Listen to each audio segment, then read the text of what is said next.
a.m. They write the chart down because they can see everything.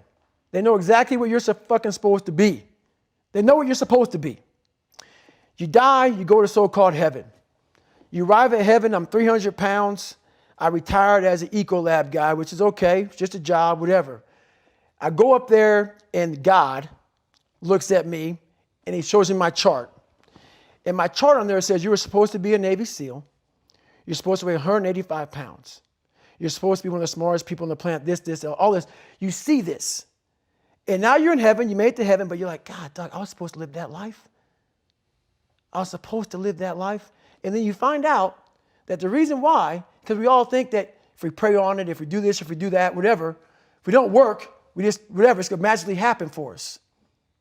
No, I believe that when I'm all said and done with, my whole job is to outwork the chart. Whatever the fucking chart says about me, the all-knowing power up there, I want to get up there and say, him look at me and say, I know everything. I didn't fucking see this. I didn't fucking see this.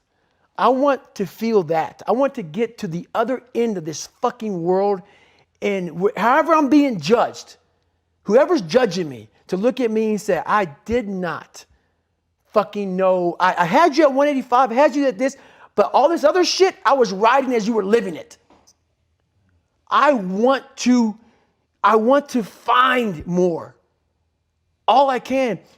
And in that fucking sack of shit, you have to dive in that to find more.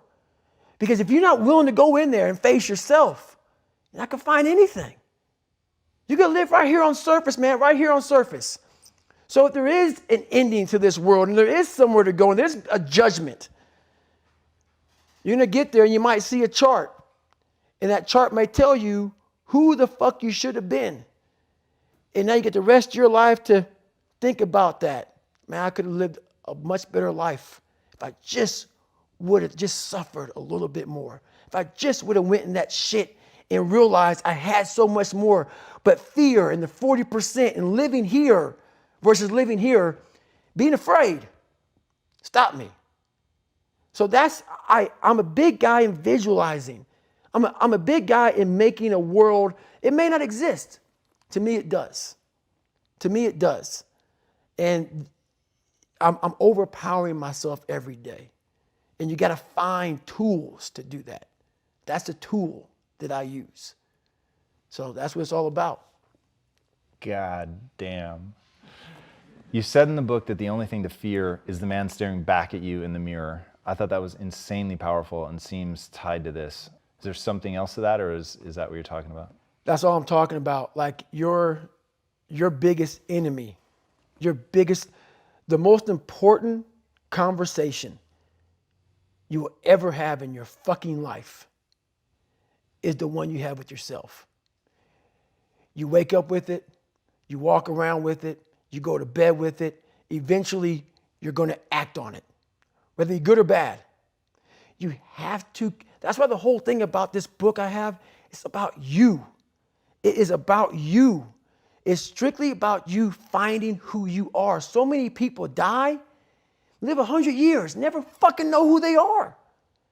Never know who they are. You have to look in that mirror and know there's so much more in here, man.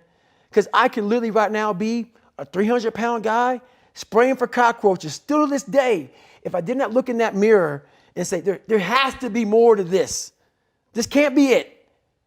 And then willing to go into it, dive deep into it, and give all I have to find it. So that's what all that's about. In all the